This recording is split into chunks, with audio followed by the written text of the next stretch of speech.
మరి పులిచెంతల్లో కూడా ఓడిపోయారు కదా ఎట్లా అంటావు? అదే అన్న, మోసాలు చేసి గెలవాలంటే ఎంతసేపు అన్నా? ప్రభుత్వం ఉన్నప్పుడు పచ్చిమిరపకాయల నుంచి పొట్టి మిరపకాయలు కానీ అన్నీ ఏదంటే అవి గిట్టుబాటు రేట్లు ఎట్లా ఉన్నాయి? గిట్టుబాటు లేదంటే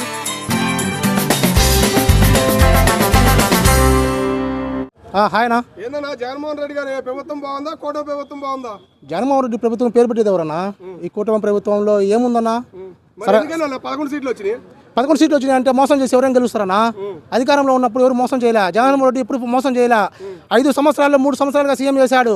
2 సంవత్సరాల్లో కరోనా కొట్టుకోపోయింది. అయినా 3 సంవత్సరాలు చేసినా కానీ ప్రతి ఒక్క చిన్న పిల్లడి నుంచి పెద్దవాళ్ళ దగ్గర నుంచి అందరి దగ్గర మంచి పేరు తెచ్చుకున్నాడు.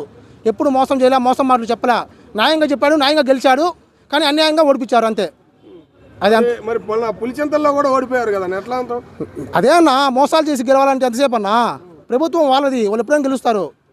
న్యాయంగా వచ్చి గెలవాలంటే గెలవలేరు ఎవరు. రోడ్లు వేసామంటున్నారు కూటమి ప్రభుత్వం, రోడ్లు పడ్డాయన్నా? అదే మొన్న ఎవరో పాలు వస్తున్నాయని చెప్పారు కానీ పాలు రావట్లేదు, కాఫీ టీ వస్తున్నాయన్నా, అంత మించి ఏం లేదు.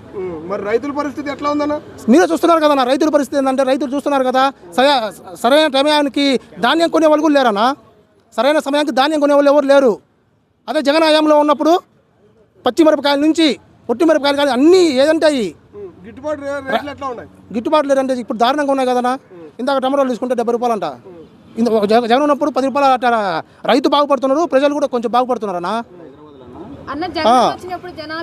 లేదన్నా, ఈ రోజే వచ్చానా నేను నెల్లూరు నుంచి. చెప్పనా? మరి ఏందన్నా జగన్మోహన్ రెడ్డి గారు అధికారంలో ఉన్నప్పుడేమో పట్టాలు కట్టుకుని తిరిగాడు రైతుల దగ్గరికి. అవును. ఇప్పుడేమో బూట్లు తీసేసి తిరుగుతున్నాడని ఎక్కిరిస్తున్నారన్న. దాని గురించి ఏమంటావు? దాని గురించి ఎందుకు తిరుగుతారన్నా? జయప్రభు తిరగచ్చు కదా అధికారంలో ఉన్నప్పుడు కూడా. నెక్స్ట్ ఇయర్ లో రేపు జగన్మోహన్ రెడ్డి పాదవివందనకి వెళ్తాడు. మామూలుగా నడకదారు వెళ్తాడు కదా, అప్పుడు ప్రతి ఒక్క రైతు దగ్గరికి వెళ్ళి బాధలు తెలుసుకుంటాడు. ఇప్పుడు కూడా తెలుసుకుంటున్నాడు కదా. ఆయన దగ్గరకు వచ్చే స్టేట్మెంట్ ఆయనకు వస్తుంది.